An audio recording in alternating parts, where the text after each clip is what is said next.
Hello friends, welcome to our YouTube channel. दोस्तों, आज हम लोग बात करने वाले हैं sp2 हाइब्रिडाइजेशन की, यानी sp2 संकरण की।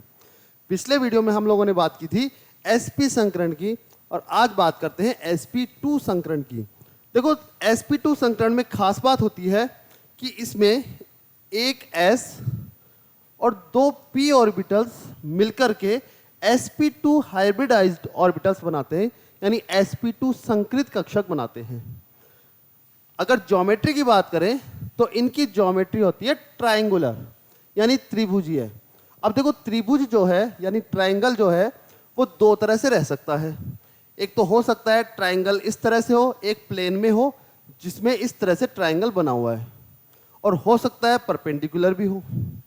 यहाँ पर sp2 जो और संकृत कक्षक है उनकी ज्यामिति होती है प्लेनर ट्रायंगुलर, यानी ये प्लेन माने तो ट्रायंगुलर इस प्लेन में इस तरह से रखा हुआ है, इस तरह से खड़ा हुआ नहीं है, तो ये होता है ट्रायंगुलर प्लेनर।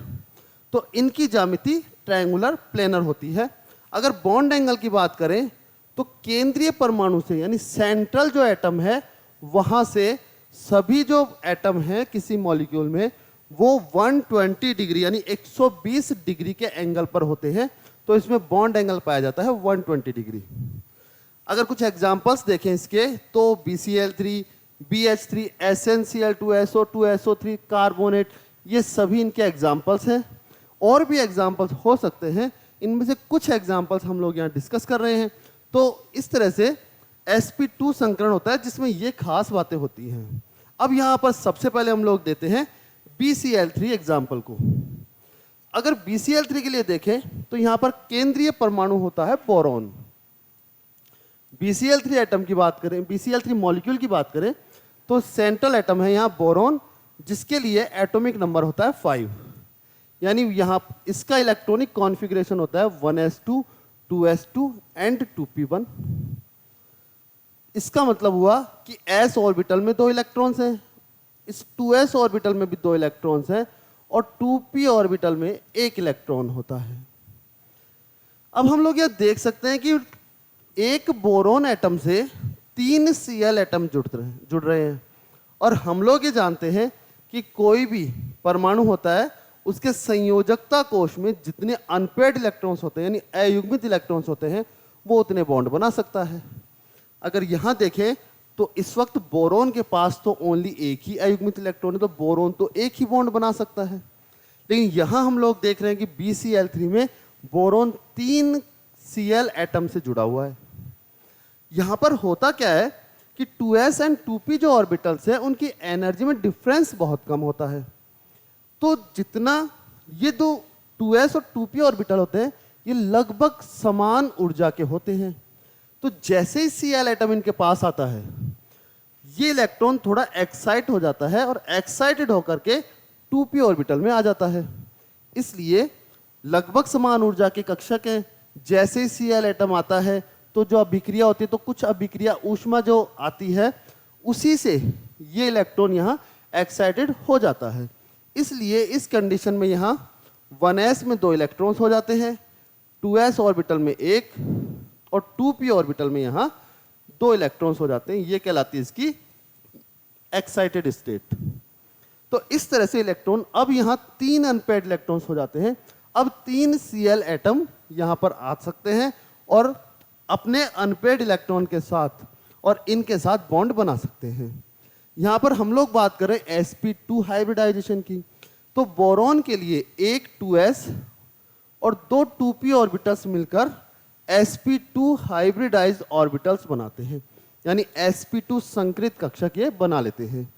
अब इन संकृत कक्षकों में 3 अनपेयर्ड इलेक्ट्रॉन्स होते हैं, जिसमें 3 Cl एटम के जो एक एक अनपेयर्ड इलेक्ट्रॉन है वो इलेक्ट्रॉन्स का साझा करते हैं, उनके परमाणु कक्षक इनसे अतिव्यापन करते हैं और 3 सिग्मा बॉन्ड ये बना लेते हैं।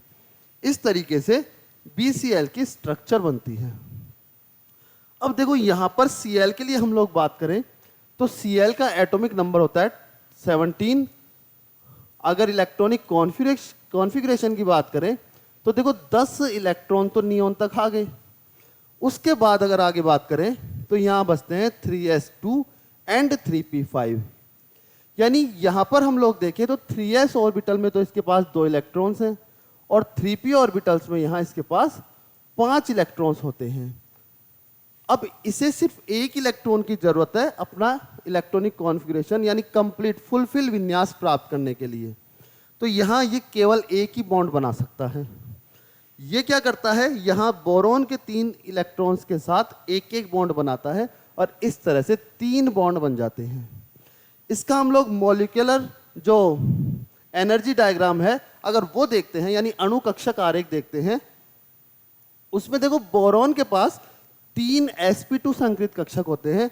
अब हम लोग जानते हैं कि जो संकृत कक्षक होते हैं वो द्विपालित होते हैं, जिनमें एक पाली बड़ी होती है और एक पाली छोटी होती है। जो बॉन्डिंग में भाग लेती है वो पाली होती है ये बड़ी वाली पाली, और जो बॉन्डिंग में भाग लेती है हम लोग अक्सर उसी पाली को लिखते हैं। तो यहाँ पर ये 3 पालियां हैं जो कि त्रिभुज के रूप में जुड़ी हुई रहती हैं। अब यहाँ पर Cl का जैसे हम लोग देखें, अगर px, py और pz ऑर्बिटल हैं तो यहाँ पर ये हो गए 3px, 3py एंड 3pz, क्योंकि 3p में है सभी इलेक्ट्रॉन्स। तो अगर इस तरीके से देखें तो Cl एटम के 3 Cl एटम के 3 3pz कक्षक बोरॉन के इन sp2 संकृत कक्षकों के साथ अतिव्यापन करते हैं और सिग्मा बॉन्ड बनाते हैं। तो यहाँ हम लोग देखें, मान लीजिए एक Cl एटम जो है उसका 3pz कक्षक ये हो गया, दूसरा Cl एटम है उसका 3pz कक्षक ये हो गया, और जो तीसरा Cl एटम है उसका 3pz कक्षक ये हो जाता है। इस तरह से ये अतिव्यापन होता है और बॉन्ड बन जाते हैं। अगर यहाँ हम लोग देखें तो ये जो शेप होती है ये शेप होती है ट्रायंगुलर, प्लेनर ट्रायंगुलर यानी समतलीय त्रिभुजीय। इसे हम लोग इस तरह भी बना सकते हैं, जैसे बोरॉन यहाँ सेंटर में है, 3 Cl एटम यहाँ जुड़े हुए हैं जो कि इस तरह से जुड़े हुए हैं और सिग्मा बॉन्डेड है सारे, और यहाँ से ये जो शेप बन रहा है वो बन रहा है ट्रायंगुलर। तो इस तरह से ये ज्योमेट्री बनती है ट्रायंगुलर प्लेनर। इसे हम लोग थोड़ा करेक्ट करके और भी लिख सकते हैं जिससे कोई डाउट नहीं रहे आप लोगों के। और ये हो गया यहाँ ट्रायंगुलर प्लेनर। इस तरह से बोरॉन BCl3 की स्ट्रक्चर बनती है जिसमें ये जो बॉन्ड एंगल बनता है वो बनता है 120 डिग्री का यानी 120 डिग्री का। जिस तरह से BCl3 में बॉन्डिंग पाई जाती है सेम उसी तरह से BH3 में बॉन्डिंग पाई जाती है। या हम लोग क्या कर सकते हैं, ओनली जो Cl के ऑर्बिटल्स हमने काम में लिए हैं यानी क्लोरीन एटम के जो 3pz ऑर्बिटल्स काम में लिए हैं उसकी जगह हमें हाइड्रोजन के 1s ऑर्बिटल को काम में लेने हैं। तो हम लोग जानते हैं हाइड्रोजन का इलेक्ट्रॉनिक कॉन्फ़िगरेशन में 1s1 होता है, यानी एक इलेक्ट्रॉन हाइड्रोजन के पास होता है और वो भी s ऑर्बिटल में होता है, और s कक्षक होते हैं गोलाकार ज्यामिति के। तो BH3 अगर मॉलिक्यूल की बात करें यानी बोरेन की बात करें हम लोग, तो इसमें यहाँ पर Cl एटम के जो कक्षक हैं उसकी जगह आ जाएंगे हाइड्रोजन के ऑर्बिटल्स, और BH3 यानी बोरेन की स्ट्रक्चर हमें प्राप्त होती है। इसमें भी इसका संकरण होता है बोरॉन का sp2 संकरण। आगे अगर हम लोग और एग्जांपल्स देखें तो यहां हम लोग एग्जांपल ले सकते हैं SnCl2। SnCl2 में देखें, देखो SnCl2 की ज्योमेट्री वैसे ज्यादा अच्छे से एक्सप्लेन होती है VSE PRT में क्योंकि इसमें एक लॉन पेयर ऑफ इलेक्ट्रॉन रहता है। लेकिन फिर भी अगर हम लोग देखें संकरण के अकॉर्डिंग तो इसकी जो ज्योमेट्री है उसको हम लोग कुछ एक्सप्लेन कर सकते हैं। तो यहाँ SnCl2 की अगर बात करते हैं तो हम लोग देखेंगे जो Sn है यानी टिन है, टिन का एटॉमिक नंबर होता है 50। अब इसके लिए इलेक्ट्रॉनिक कॉन्फ़िगरेशन देखिए, क्रिप्टॉन तक तो आगे 36 इलेक्ट्रॉन, उसके बाद 4d10 में आ जाते हैं 10 इलेक्ट्रॉन्स, टोटल हो गए 46। बच गए इसके पास 5s2 एंड 5p2 यानी 4, टोटल 50 इलेक्ट्रॉन्स। अब देखो यहां भी हाइब्रिडाइजेशन तो वो sp2 ही है, लेकिन इसमें इलेक्ट्रॉन्स किस तरह से भरे जाते हैं हम लोग देखते हैं। देखो संयोजकता कोश जो है इसका आखिरी आउटर मोस्ट शेल है इसकी 5th यानी 5s और 5p। तो 4d कक्षक के जो इलेक्ट्रॉन्स हैं वो बॉन्डिंग में भाग नहीं लेते हैं। तो यहाँ 5s ऑर्बिटल जो है उसमें तो होते हैं 2 इलेक्ट्रॉन्स, और 5p ऑर्बिटल जो है उसमें भी 2 इलेक्ट्रॉन्स होते हैं। अब यहाँ पर Sn यानी टिन 2 Cl एटम से जुड़ा हुआ है और हमारे पास 2 अनपेड इलेक्ट्रॉन्स हैं, तो हम इलेक्ट्रॉन्स को एक्साइटेड नहीं करेंगे यहाँ पर, यानी इलेक्ट्रॉन 2 बॉन्ड बनाता है यहाँ पर ये, और 2 बॉन्ड के लिए अनपेड इलेक्ट्रॉन्स हमारे पास हैं।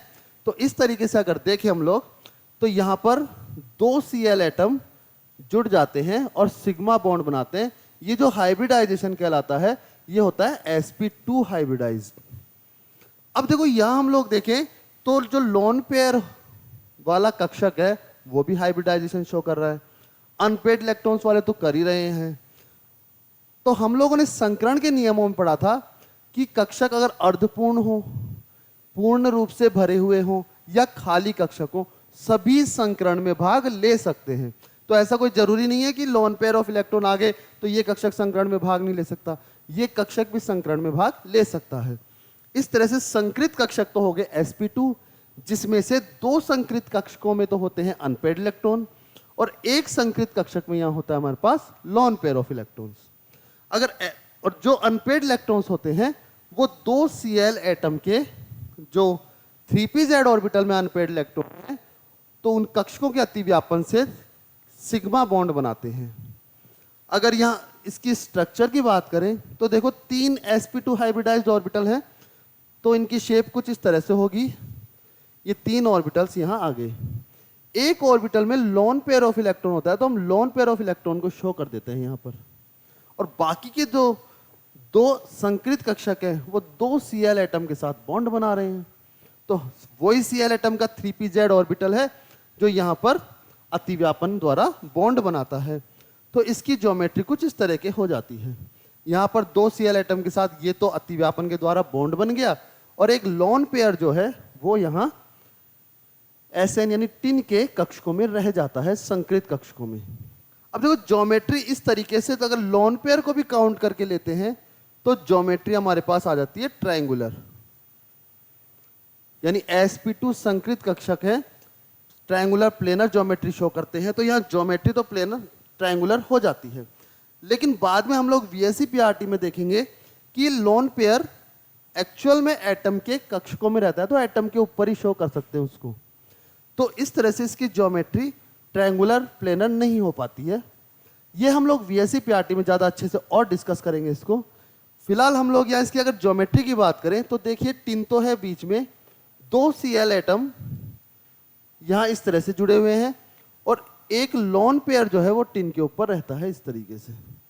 तो ये जो बॉन्ड एंगल पाया जाता है इसमें, ये 120 डिग्री का पाया जाता है। इस तरह से SnCl2 की ज्योमेट्री को हम लोग शो कर सकते हैं sp2 संकरण में। इस तरह से आज हम लोगों ने बात की sp संकरण, sp2 संकरण। इसी तरीके से हम लोग बाकी के जो मॉलिक्यूल्स हैं उनकी भी जो ज्योमेट्री होती है उसका पता लगा सकते हैं संकरण के द्वारा। दोस्तों आगे हम लोग बात करेंगे नेक्स्ट वीडियो में sp3 संकरण के बारे में। दोस्तों अच्छी से अच्छी एजुकेशन के लिए और आसान शब्दों में केमिस्ट्री पढ़ने के लिए, केमिस्ट्री को समझने के लिए, कोई भी आपके केमिस्ट्री में डाउट्स हो उनको दूर करने के लिए आप हमारे वीडियो को लगातार देखते रहिए। चैनल को सब्सक्राइब कीजिए, लाइक कीजिए, शेयर कीजिए। धन्यवाद।